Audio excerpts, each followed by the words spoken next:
Bom dia, boa tarde ou boa noite a todos. Sejam bem-vindos ao Que Tudo Isso Significa, um projeto de extensão coordenado pelos alunos do quarto ano da Unicentro de Filosofia. Nosso objetivo é divulgar temas filosóficos que são essenciais para a disciplina, através de uma série de entrevistas com filósofos profissionais. Eu sou o Ricardo Pacheco. Eu sou Matheus Correia, e se você tem interesses em áreas como metafísica, epistemologia, filosofia política e filosofia da arte, e bioética, dê uma olhada nas outras séries, nos outros vídeos dessa série, que vão estar linkados no link abaixo. O tema tratado no episódio vai ser epistemologia. Contamos com a presença do professor Dr. Delvair Custódio Moreira, especialista em epistemologia. Antes de tudo, gostaria de agradecer ao professor Delvair pela disponibilidade. Como vai, professor? Você gostaria de falar alguma coisa para a gente antes da entrevista? Ricardo, Matheus, muito obrigado aí pelo convite, pela oportunidade de falar sobre esse assunto tão interessante. Eu gostaria de dizer um olá a todos e agradecer a atenção de todos que se disponibilizarem a acompanhar, né, essa nossa conversa. Perfeito, professor. Bom, começando com uma pergunta que eu acho que não pode faltar numa introdução à epistemologia, né? Talvez seja a pergunta mais geral e talvez a mais difícil de responder em uma introdução à epistemologia, né? O que propriamente é epistemologia, né? Como um campo da metafísica, né? Quais são os principais problemas que preocupam a epistemologia ou coisas do tipo? Você poderia dar uma caracterização geral do campo? Acho que esse é uma boa maneira de começar, né, essa introdução. Ótima, essa é uma ótima pergunta para um início aí. Se a gente fosse pensar numa definição ou numa caracterização geral, né, a gente poderia definir a epistemologia, ou teoria do conhecimento, como também é chamada a área, né, como uma área da filosofia que se dedica a questões acerca do conhecimento, da justificação e da racionalidade. Mas essas definições, elas não são muito esclarecedoras, né? Para quem não entende exatamente quais questões filosóficas, né, essas áreas levantam, né, fica difícil entender realmente o que um epistemólogo faz. Então, talvez assim, a melhor maneira de a gente compreender é olhar para as questões propriamente ditas, né? Claro que não daria para a gente falar aqui de todas, né? São inúmeras questões aí que a epistemologia vem discutindo ao longo dos séculos, né?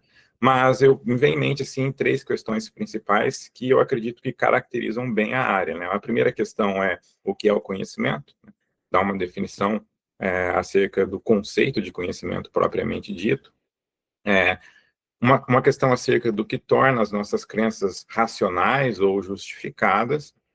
E talvez a questão mais provocativa de todas, né, é a questão acerca sobre a possibilidade do conhecimento, né? Será que nós realmente temos algum conhecimento acerca do mundo que nos cerca, né? Essa é uma pergunta bastante interessante para ilustrar o trabalho que os epistemólogos fazem.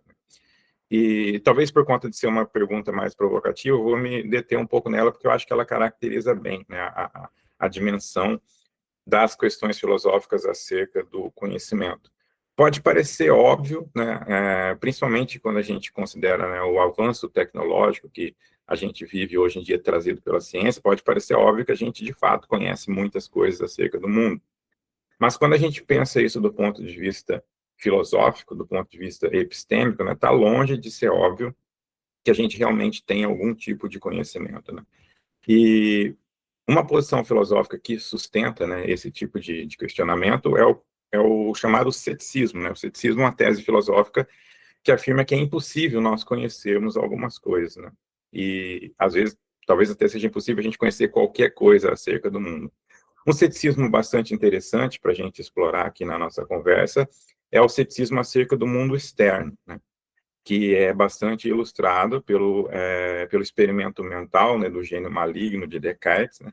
A gente imaginar que existe um ser todo-poderoso, né, um ser capaz de controlar toda a realidade aí, como ser onipotente, mas ao invés de ser um Deus benevolente, né, ele é um gênio enganador que está disposto, né, a nos enganar acerca de tudo, né? Então, esse mundo que a gente vive seria uma ilusão criada por esse gênio, né? Então, não existem pessoas, não existem árvores, não existem planetas, não existem estrelas, tudo isso seria uma ilusão. É, e na hipótese de um cenário desse tipo existir, né, nós não conheceríamos coisa alguma. Tudo aquilo que a gente julga conhecer não passaria de meras ilusões. E o argumento do Descartes é o seguinte: olha, se eu não consigo provar, né, que eu não estou nessa situação, eu não posso afirmar que eu sei alguma coisa, né? A única maneira de eu ter conhecimento seria provando que eu não estou nesse cenário. E essa é uma tarefa muito difícil de fazer, né? Como que a gente pode dizer com convicção, né, com uma certeza epistêmica, que a gente não está num mundo desse tipo? Talvez não no mundo de um gênio maligno, né, mas a gente pode pensar numa versão aí mais ficção científica, como um cérebro numa cuba. Talvez a gente seja só um cérebro ligado numa máquina, e essa máquina gera impulsos que criam ilusões de que a gente vive uma vida normal, num mundo normal, mas nada disso existe, né? Então, na incapacidade de excluir um cenário desse tipo, fica difícil explicar como que a gente realmente conhece essa realidade que a gente supõe conhecer, né? Então, eu imagino que essa é uma questão bastante interessante, bastante evocativa, e que ilustra bem o tipo de problema filosófico que os epistemólogos costumam discutir, que os epistemólogos gostam de discutir. Certo, professor. E é interessante pensar que, normalmente, quando a gente pensa no conhecimento, a gente naturalmente parece que, instintivamente, a gente atribui o conhecimento ao conhecimento científico. Você poderia explicar, tipo, uma relação de como a epistemologia se relaciona com o conhecimento científico? Ótima pergunta também. Bom, como eu mencionei anteriormente, né, a epistemologia se preocupa com qualquer questão filosófica relacionada ao conhecimento, mas isso aí de uma forma geral, ou seja, com qualquer tipo de conhecimento, seria de interesse aí dos epistemólogos. É claro que a ciência, né, a gente pode tratar a ciência aí como um dos empreendimentos epistêmicos aí mais bem-sucedidos da humanidade, né? E, portanto, é um tipo de conhecimento muito importante para nós como seres humanos, é aquele produzido, né, ou supostamente produzido, pela prática científica, né? De tal forma que, se a epistemologia se interessa pelo conhecimento, claro que os epistemólogos se interessariam por esse conhecimento que tem um lugar tão especial aí em nossa sociedade, né? Então, uma relação que a gente pode dizer entre epistemologia e conhecimento científico, né, é que o conhecimento científico é um objeto de estudo da epistemologia, e um objeto de estudo extremamente importante, né? Tão importante que ele dá origem a uma sub-área, né, que a gente pode chamar aí de epistemologia da ciência, que seria aí uma área de discussão específica acerca do conhecimento científico.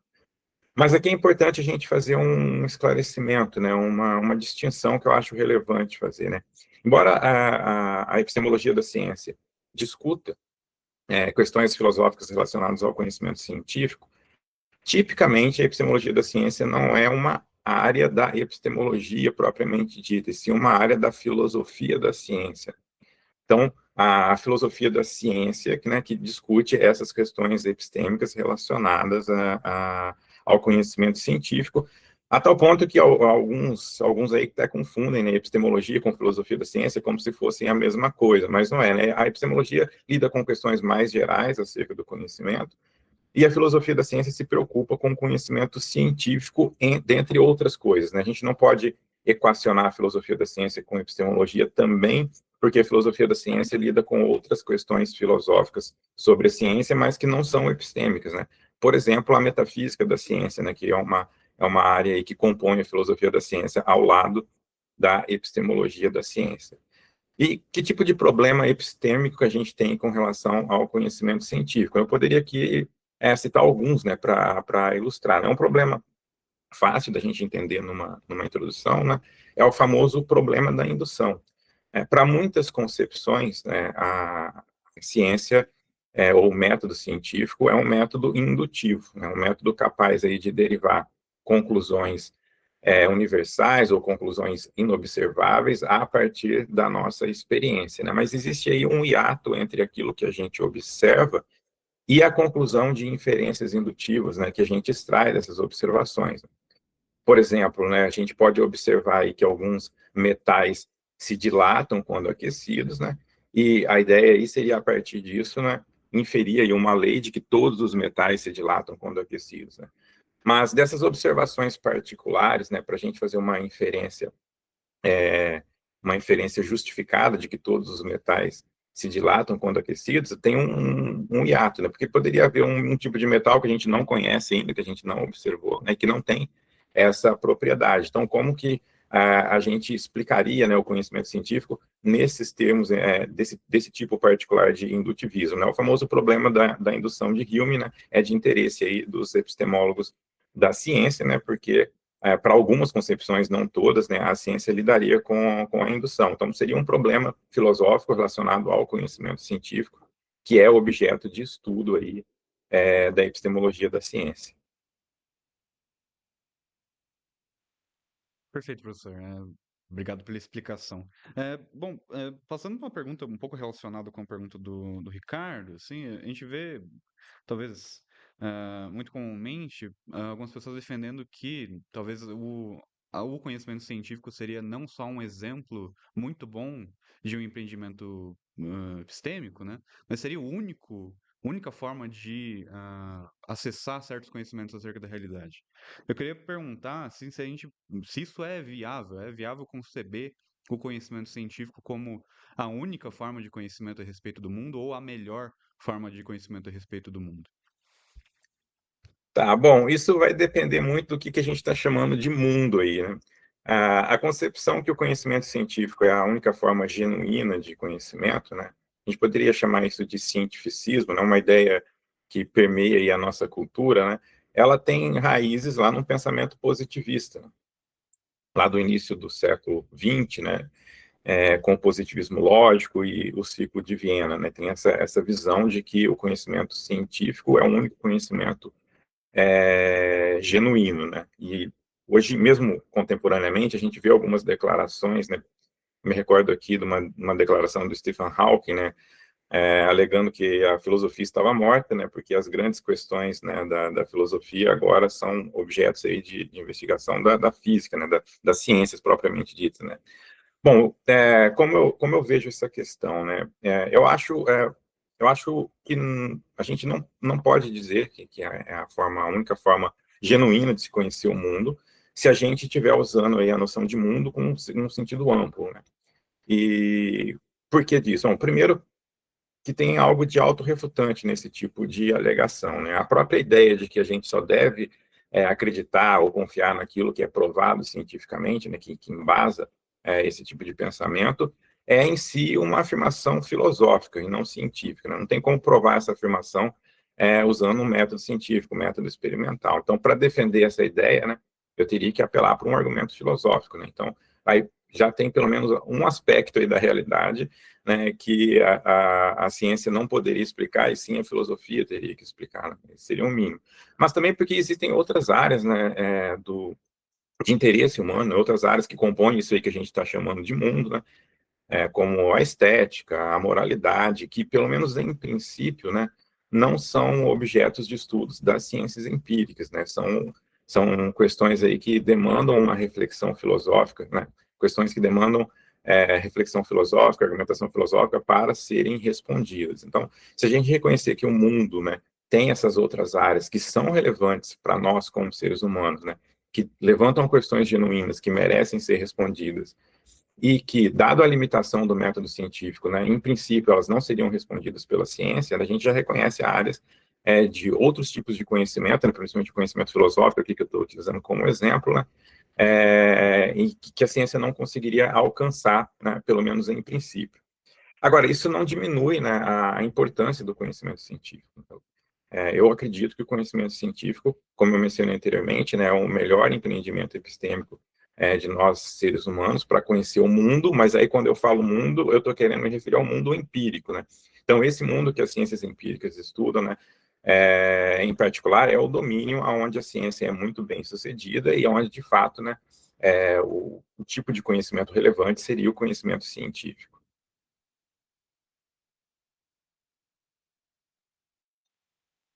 Pegando um gancho com o que o professor acabou de falar sobre o empirismo, é interessante fazer essa distinção como a gente relaciona normalmente o conhecimento científico a algo empírico, que precisa de uma experiência, de uma comprovação, de um método para que ele seja um conhecimento, mas dentro da epistemologia a gente tem a ideia de conhecimento a priori e a posteriori. você consegue diferenciar para a gente essa relação entre esses dois conhecimentos e como o conhecimento a priori também tem o mesmo peso, a mesma importância que o conhecimento a posteriori? Certo. Bom, essa é uma distinção fundamental em epistemologia, né? É algo que a gente precisa levar em consideração sempre que a gente vai falar dos mais diversos tipos de conhecimento, mas principalmente quando a gente está falando de conhecimento científico, né? Que é um conhecimento aí voltado, né, ao mundo empírico. A distinção em si, ela é relativamente simples, né? Mas, como a gente vai ver aqui, ela levanta alguns questionamentos que não são tão simples assim de responder, né? A noção de a priori e a posteriori tem a ver com modos de conhecimento, né? E tem a ver com o tipo de justificação que a gente precisa ter, né, para ter conhecimento sobre o valor de verdade de uma proposição. Eu estou falando de maneira complicada aqui, né? Eu vou tentar simplificar mais, né? O conhecimento, ele é a priori, né, quando a gente não depende da experiência, né, para poder saber o valor de verdade de uma proposição. A gente consegue saber o valor de verdade dela independentemente da experiência, e por experiência aqui eu estou falando de experiência sensível, experiência sensorial, aquela que a gente tem pelos 5 sentidos, né? Então, se eu penso numa proposição tipo, o triângulo tem 3 lados, né, eu não preciso de nenhuma experiência sensorial para saber que isso é verdade, né? Basta eu refletir acerca aí do conceito de triângulo, e alguns diriam que eu nem precisaria refletir muito, né? Eu já teria só pensar um pouco sobre isso, eu teria um insight e conseguiria ver, né, entre aspas, né, ver que isso é verdade. Já o conhecimento a posteriori é aquele que a gente depende da experiência sensorial, né? Então, se eu falo a capa do livro é azul, né, a menos que eu veja esse livro, ou então que eu confie na palavra de alguém que viu esse livro, não tem como eu saber se é verdadeiro ou falso, né, se ele tem ou não capa azul. Então, esse conhecimento, ele necessariamente depende de uma experiência sensorial. Quando eu falo de a priori, né, tem uma qualificação importante aqui, né? O conhecimento a priori é aquele que pode ser obtido sem experiência sensorial, mas se eu quiser recorrer à experiência sensorial, também posso, né? Tipo, 2 mais 2 é igual a 4, né? Eu posso saber disso a priori, né? Mas eu também posso fazer um cálculo numa calculadora e ver lá o resultado, né? Obter esse conhecimento a partir daquilo que eu estou vendo ali no display da calculadora. Mas no caso do conhecimento a posteriori, a única forma da gente ter o conhecimento é através de algum tipo de experiência sensorial, né? Não tem uma possibilidade, como no caso do conhecimento a priori. As distinções são relativamente simples, né? E, em princípio, não teria nenhum problema filosófico aqui, né? Aparentemente, a gente tem esses dois tipos de conhecimento, né? Mas a discussão sobre o que realmente a gente pode conhecer a priori, se é que a gente pode conhecer alguma coisa a priori, é o que motiva todo o embate ali entre empiristas e racionalistas, né? Enquanto empiristas restringem o conhecimento a priori àquilo que é conhecido como proposições analíticas, ou proposições que o valor de verdade é determinado apenas pelo significado dos conceitos, ou, para usar uma definição kantiana, aí, que é mais simples, né, uma proposição cujo o predicado já está contido no sujeito, por exemplo, o cavalo é um animal, né, ou o triângulo tem 3 lados, como eu falei anteriormente, né, então você tem o conceito de triângulo, né, mas o predicado 3 lados já está contido ali, né. Então, são exemplos aí de proposições analíticas, que para o empirismo é a única coisa que a gente consegue saber a priori, né? Pelo menos aqui pensando no empirismo moderno, né? Do David Hume, por exemplo. Agora, racionalistas vão insistir que nós podemos conhecer algumas proposições sintéticas a priori, né? Proposições sintéticas, né, são aquelas que, aí usando a definição do Kant, né, aquelas que o predicado adiciona uma informação nova ao sujeito. Ou, numa definição mais contemporânea, é uma proposição cujo valor de verdade não depende apenas do significado dos conceitos, mas de alguma coisa que está no mundo, né? Então, o cavalo é marrom, para usar o exemplo do Kant, né? Se isso é verdadeiro ou falso, depende de, na realidade, ter o cavalo que tem essa cor de ser marrom, né? Bom, racionalistas acreditam que algumas proposições sintéticas podem ser conhecidas a priori, né? Então, os exemplos que se costuma utilizar para ilustrar isso seria o caso de proposições matemáticas, né? 7 mais 5 é igual a 12, para usar o exemplo do Kant. Em princípio, aí não tem uma relação de sujeito e predicado, portanto, na definição dele, não contaria com proposição analítica. No entanto, parece que a gente pode conhecer a priori, então seria um exemplo aí de sintético a priori, né? Mas existem outras proposições, né? Proposições morais, né? São um tipo de proposições que, em princípio, não são analíticas e também é difícil entender como é que a gente saberia a posteriori, né? Por exemplo, que matar é moralmente errado, né? Então, os racionalistas costumam usar isso como exemplo de sintético a priori também, né? Então, compreender essas distinções entre a priori e a posteriori, sintético-analítico, é relevante para a gente entender muitas coisas em epistemologia, né? Mas para compreender esse debate entre empirismo e racionalismo é essencial, e é um debate que molda muito de como que a gente faz filosofia, né? Teorias filosóficas, elas vão se portar de maneiras diferentes, né? A depender de a gente assumir uma posição empirista ou racionalista, né? O problema da indução que eu coloquei lá anteriormente é um problema se a gente pensar em termos empiristas, né? Um racionalista poderia argumentar que a gente pode ter alguma compreensão de que a natureza é regular a priori, né, e por isso a gente pode confiar na conclusão de raciocínios, raciocínios indutivos ou alguma coisa nesse sentido. Então, são distinções bastante importantes para o próprio fazer filosófico mesmo, não só para a epistemologia, mas para as outras áreas também. Ótimo, professor. Bom, a gente acabou de sair de uma distinção extremamente importante para a epistemologia que nasce na modernidade, né? Que é entre dois conceitos, né? Eu queria que você fizesse uma distinção entre dois campos da epistemologia agora, né? Propriamente contemporâneos, né? A gente tem um tipo de epistemologia que é individual, né? Do ponto de vista mais tradicional, e parece surgir contemporaneamente uma espécie de epistemologia social. Eu queria que você falasse um pouco sobre como que a gente diferencia esses dois campos, o porquê que a epistemologia social ganha relevância contemporaneamente. Tá certo. Bom, a epistemologia que a gente pode chamar aí de epistemologia tradicional, né, que é essa epistemologia lá que vem desde Platão, né, até Kant ou até pensadores contemporâneos, né, ela tem uma característica, vamos dizer assim, que quase que pressuposta, é um pressuposto dessa epistemologia, que a gente pode chamar de individualismo epistêmico. O que é esse individualismo epistêmico? É a ideia de que o sujeito que conhece, né, aquele sujeito que vai obter conhecimento, primeiro, ele é um único indivíduo, né, um indivíduo isolado, e esse indivíduo ele emprega as suas próprias faculdades cognitivas para conhecer o mundo, né? Isso aparece de maneira implícita em muitos epistemólogos da tradição. Em algumas ocasiões aparece de maneira mais ou menos explícita, como no caso de John Locke, né? Tem algumas passagens onde ele sugere que se a gente meramente acreditar na palavra de outra pessoa, a gente não tem conhecimento, mesmo se aquilo que for dito for verdade, porque diferente, né, daquele que teve o conhecimento em primeira mão, a gente não empregou as nossas próprias faculdades cognitivas, a gente só deu consentimento a uma autoridade, né? Então isso não seria uma forma apropriada de obter conhecimento.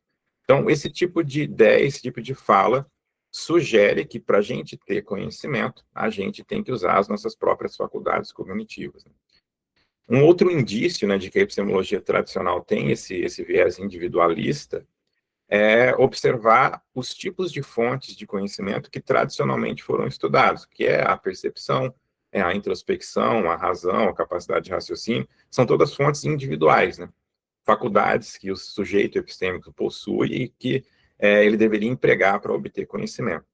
O problema disso é que essa visão, né, que a gente pode chamar aí de uma visão idealizada, né, de um sujeito aí autônomo, né, do sujeito epistemicamente autônomo, ela não corresponde bem à nossa realidade epistêmica, né? Porque a maior parte daquilo que a gente supõe saber foi um conhecimento adquirido a partir daquilo que nos ensinaram, né? A partir daquilo que outras pessoas disseram para a gente, né?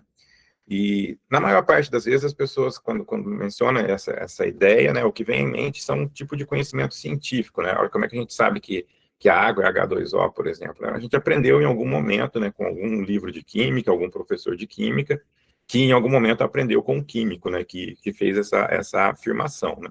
Mas não só o conhecimento científico, não é apenas o conhecimento especializado, que nós dependemos daquilo que outras pessoas nos dizem para saber. Mesmo coisas muito cotidianas, como, por exemplo, saber a data do nosso nascimento, né? Como é que a gente sabe a data do nosso nascimento? é porque alguém contou para a gente, né? Não tem como a gente empregar as nossas próprias faculdades cognitivas para se lembrar, né, de quando que a gente nasceu. A gente pode tentar fazer algum cálculo, né, com base em algumas informações, mas essas informações provavelmente ou necessariamente vão ser informações passadas por terceiros. Então, é um tipo de conhecimento que depende daquilo que as pessoas nos dizem, né? E ainda é um conhecimento cotidiano. Então, isso levantou, né, uma preocupação, né, de alguns epistemólogos ali no final da década de 70, início da década de 80, com uma fonte de conhecimento até então negligenciada pela epistemologia tradicional, que é esse conhecimento que a gente obtém pela palavra dos outros, né, que na literatura é chamada aí de testemunho, né, o testemunho como fonte de conhecimento. Não que não tenha sido estudado em algum momento aí na tradição, né, o David Hume discute um pouco sobre isso, o Thomas Reid discute um pouco sobre isso, mas são apenas aí seções, né, de livros que tratam basicamente do conhecimento individual ou das fontes individuais do conhecimento. Então, esse interesse, né, pela epistemologia do testemunho motivou o interesse da epistemologia, dos epistemólogos em geral, a analisarem outros aspectos sociais do conhecimento. Né? Como é que a opinião de outras pessoas interfere na nossa vida epistêmica, né? Como que a gente que tipo de atitude racional que a gente teria quando especialistas estão em desacordo, né? Coisa simples, né? Quando você vai em um médico, você obtém um diagnóstico e depois um outro médico dá um diagnóstico diferente, né? Qual que é a atitude racional? Então, essas situações sociais que impactam, né, na nossa formação de crença, na nossa racionalidade e no nosso conhecimento, passaram a ser objeto de interesse dos epistemólogos, né? E a consolidação dessas discussões, que se iniciam ali na década de 80, né, é aquilo que a gente chama hoje de epistemologia social, né, que é praticamente uma área independente. Aí, acho que não seria nem justo chamar de sub-área da epistemologia, como se fosse uma outra disciplina, porque, embora elas se comuniquem uma com a outra, né, tem um núcleo aí de problemas bastante distintos, né, pelo menos o suficiente aí para caracterizar como uma disciplina autônoma, né, a epistemologia social.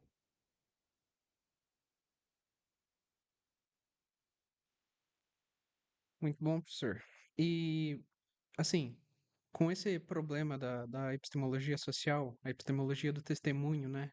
Como que a epistemologia social ela faz para lidar com o relativismo cultural, para não tornar o próprio conhecimento relativista nesse aspecto que é um conhecimento passado de uma pessoa para outra através de comunicação direta?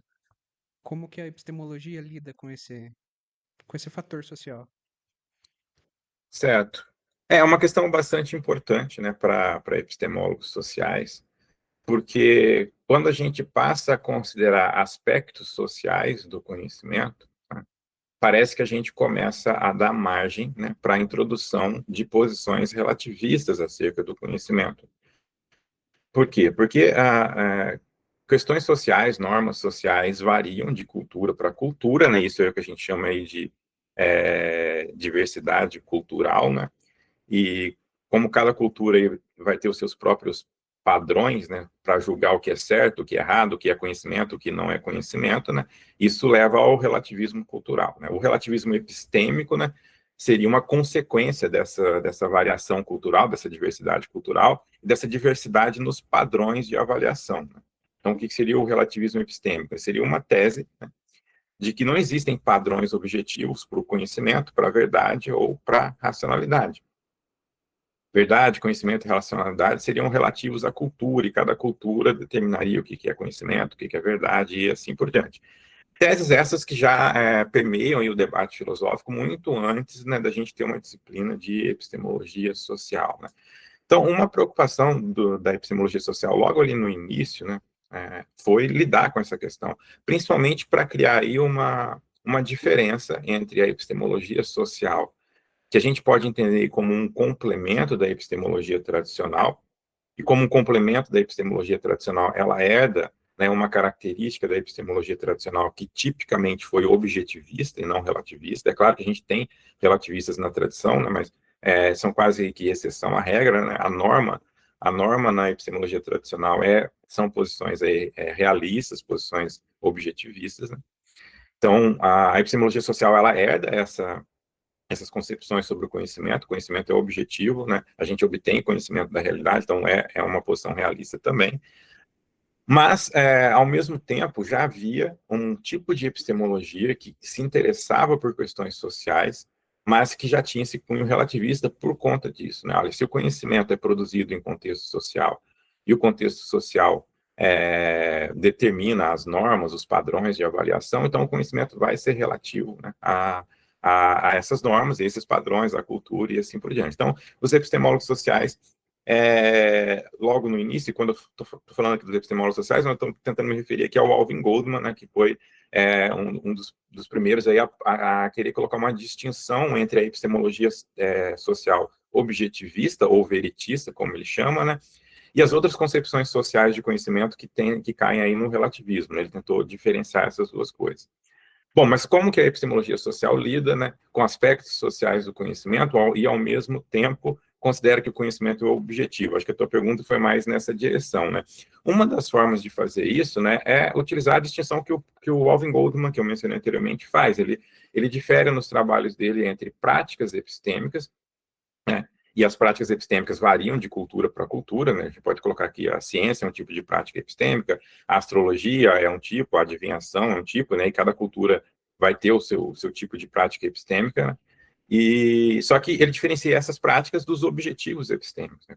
Qual é o objetivo dessas diversas práticas epistêmicas? Na visão dele é a verdade, né? Mesmo lá o adivinho, né, ele está interessado em adivinhar alguma verdade sobre o mundo.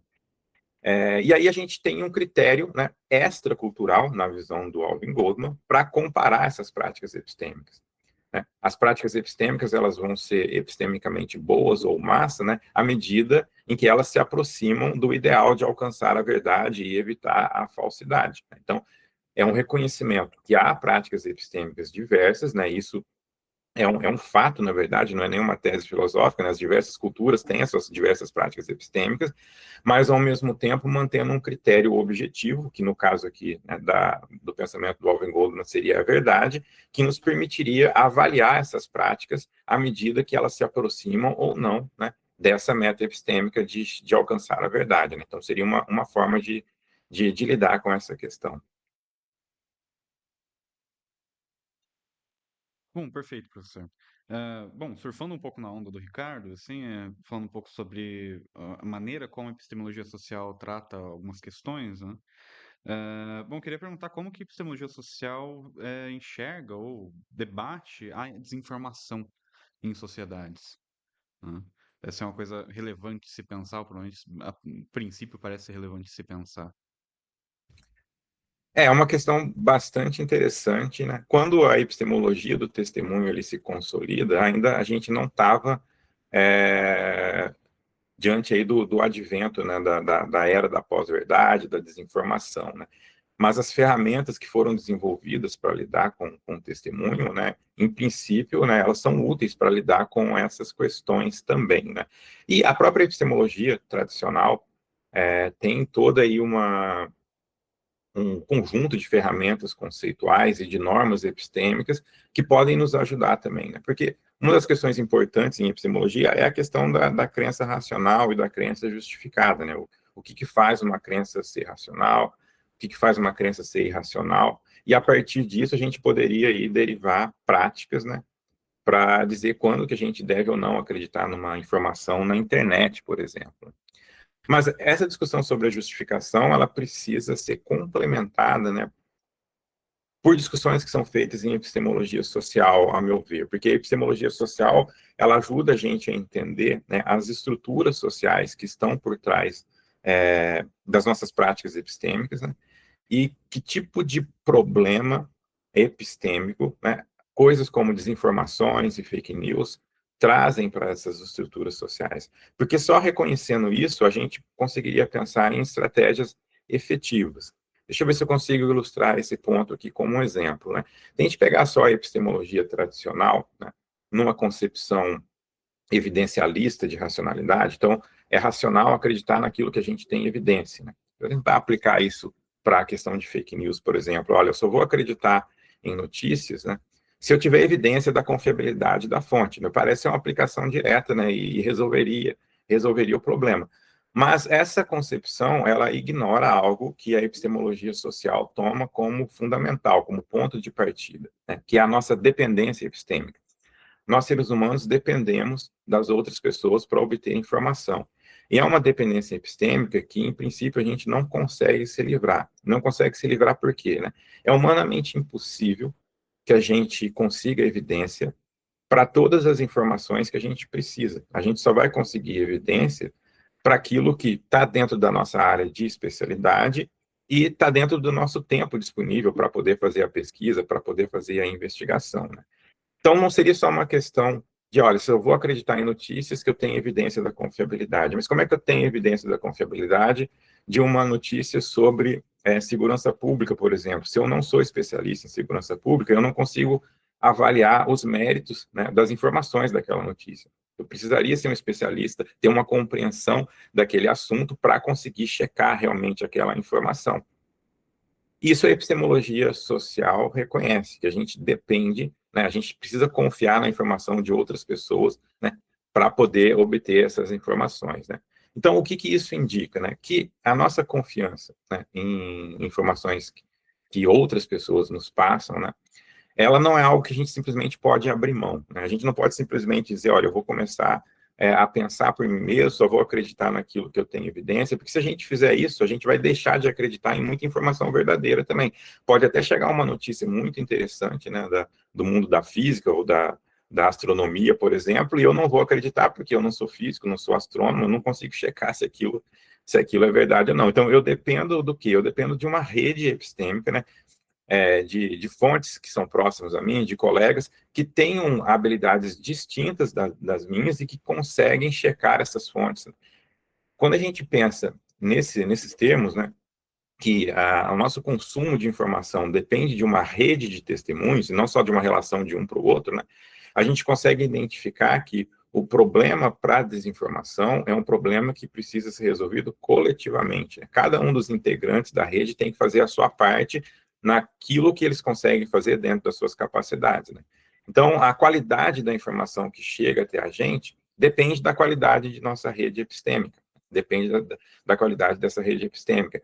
E a gente vai acreditar nas informações a depender da confiança que a gente tem nessa rede epistêmica. Se a gente tiver razões para desconfiar que a rede está comprometida de alguma forma, muito provavelmente a gente não formaria crença alguma nas informações que são trazidas por essa rede, né?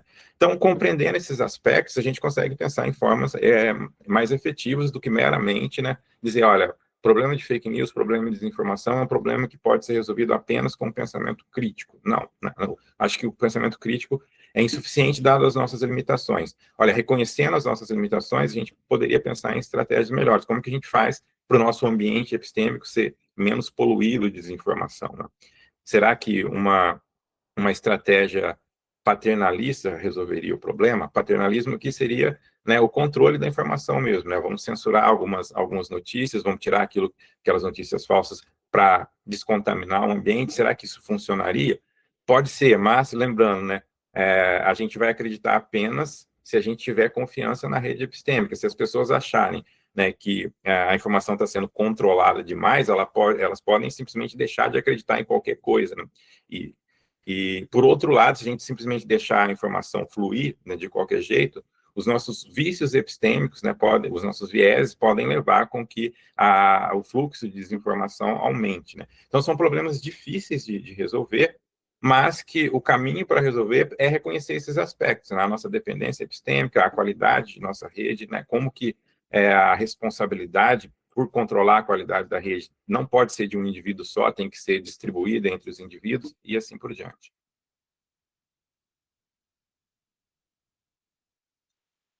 Puxando um gancho já dessa própria resposta que o professor deu, ah, você fez uma afirmação que a gente não pode confiar necessariamente no pensamento crítico, né? Na razão para atribuir o conhecimento.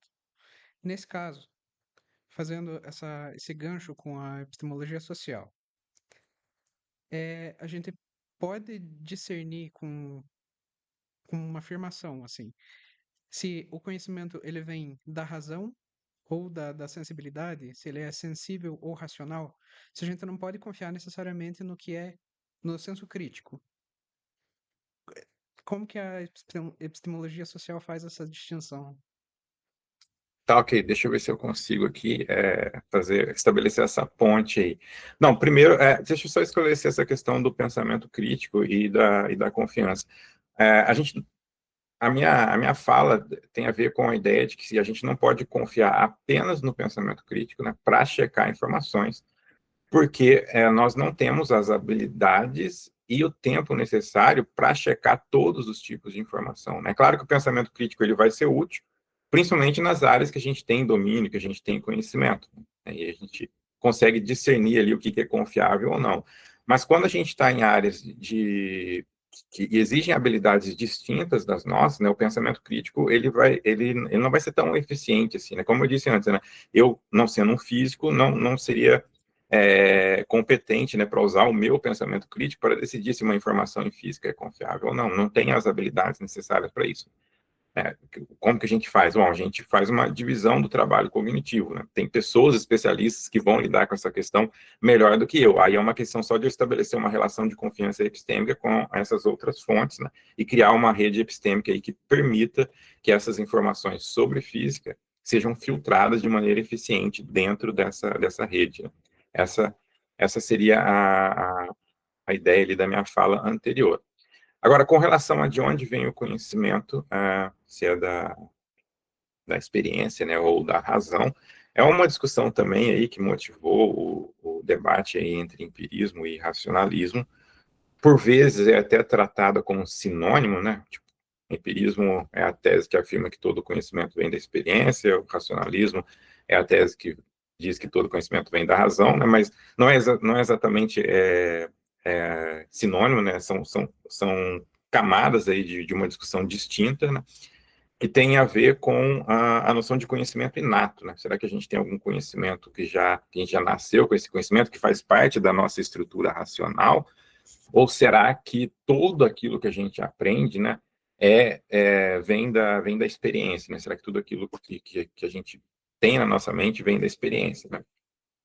É um assunto, como eu mencionei antes, fez parte do debate empirismo e racionalismo, embora não pode ser tomado como sinônimos, né?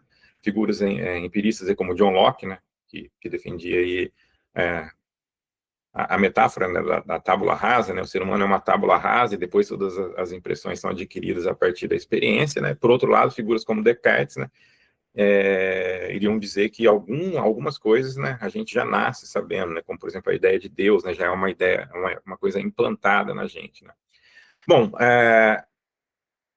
esse debate propriamente dito, né, embora já tenha sido um debate epistêmico, hoje em dia, pelo menos até onde eu entendo, é uma questão mais de ciência cognitiva do que de epistemologia, né? Saber se a gente nasce ou não com algum conhecimento é algo que o método de pesquisa empírico, né, das ciências cognitivas talvez seja um método mais adequado do que o método de especulação filosófica, né? Embora argumentos filosóficos possam ser utilizados para sustentar uma das duas teses, me parece, né, que a pesquisa empírica se sai melhor com isso, né? E pelo pouco que eu leio, né, sobre o assunto, tem bastante bibliografia em ciência cognitiva que tenta lidar com isso, né?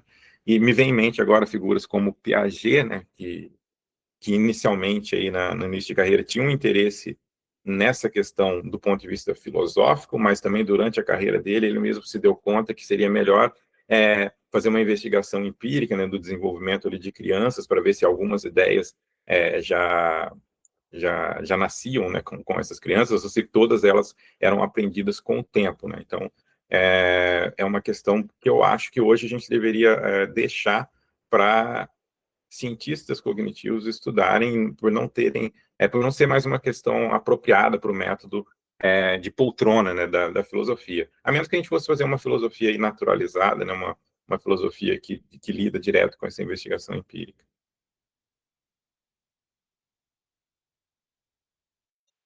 Perfeito, professor. Bom, indo para uma última pergunta, eu acho que a gente consegue terminar esse episódio, né? Eu queria.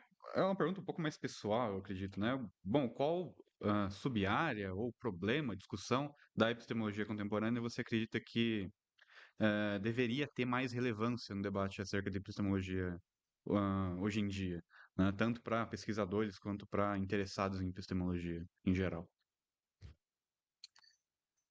Olha, essa é uma pergunta bastante desafiadora, assim. Eu, pessoalmente, acredito, né, já que tu falou que é uma questão pessoal, é que se tem algum problema interessante, né, em epistemologia, provavelmente ele está sendo estudado já. Eu acho que seria bastante presunçoso eu achar que eu tenho conhecimento de alguma área, de alguma questão que está sendo negligenciada e que ninguém está estudando ainda. Na verdade, meu pensamento vai justamente ao contrário. Se tem coisas interessantes, elas estão sendo estudadas, né? E se tem algo que não está sendo estudado e que só eu considero interessante, para mim isso é sempre uma evidência de que talvez não seja tão interessante assim, né? Muito provavelmente eu estou achando interessante por algum equívoco da minha parte, né? Então, o trabalho coletivo hoje é muito maior do que já foi. Então, tem muito mais epistemólogos trabalhando hoje, né, do que já se foi trabalhado no passado. Então, acho que as questões filosóficas e epistêmicas interessantes, elas estão sendo discutidas. Mas, né, para aproveitar a tua pergunta, né, eu acho que não uma área, né, não um problema específico, mas talvez uma abordagem de epistemologia que, apesar de ter bastante pesquisa, né, apesar de ser bastante estudada, ela não tem a devida atenção, principalmente, né, nos cursos aí de graduação, nas disciplinas de graduação e nos manuais usados para graduação, né, nos manuais introdutórios, né, é aquilo que poderia se chamar de epistemologia prática, né, ou epistemologia ameliorativa, né, que seria aquela epistemologia que está interessada em nos dar conselhos práticos para como a gente deve melhorar a nossa situação epistêmica, né? Algo que, por exemplo, é feito ali na tradição, tem o Descartes no discurso do método, né? Ele tem lá a teoria do conhecimento dele, mas ele tem um manual, né, que quase que um manual prático, né, de que a gente deve fazer, né, para poder evitar o erro, para poder conseguir crenças mais precisas, né, claras e distintas, né, como ele utilizaria a expressão. Então, seria uma espécie de epistemologia voltada para a prática. E por que eu acho isso interessante nos dias de hoje? Justamente por conta da questão da desinformação, né? A gente está num mundo onde há muita informação disponível, mas além de haver muita informação falsa, né, o que não é exatamente o problema, há as informações que são intencionalmente produzidas, né, para nos enganar, né? Então, isso que a gente chama de desinformação, né? Então, tem um caráter intencional, né? Não é aquela falsidade acidental, não é aquela falsidade por erro honesto, né? Mas é aquela falsidade que foi colocada ali em circulação para nos enganar, né? Então, a gente vive num ambiente epistêmico muito desafiador e seria interessante a gente ter estratégias práticas para como viver nesse mundo, né? Para como consumir informação, para como tomar decisões racionais no mundo onde a presença de desinformação é muito forte. Eu acredito que a epistemologia tem as ferramentas conceituais para poder lidar com essas questões, mas é preciso que essas ferramentas conceituais sejam colocadas em prática, né? Então, a área da epistemologia que lida com isso é essa epistemologia prática mesmo, e que, apesar de ter pesquisa, tem livros, tem textos, né, tem artigos sobre isso, a gente raramente vê isso num curso de graduação ou num manual introdutório de filosofia, que seria o lugar ali onde talvez faria toda a diferença, né? Talvez seria bastante interessante, não só na graduação, mas talvez aí para a filosofia do ensino médio, ensino fundamental, seria bastante interessante ser explorado aí.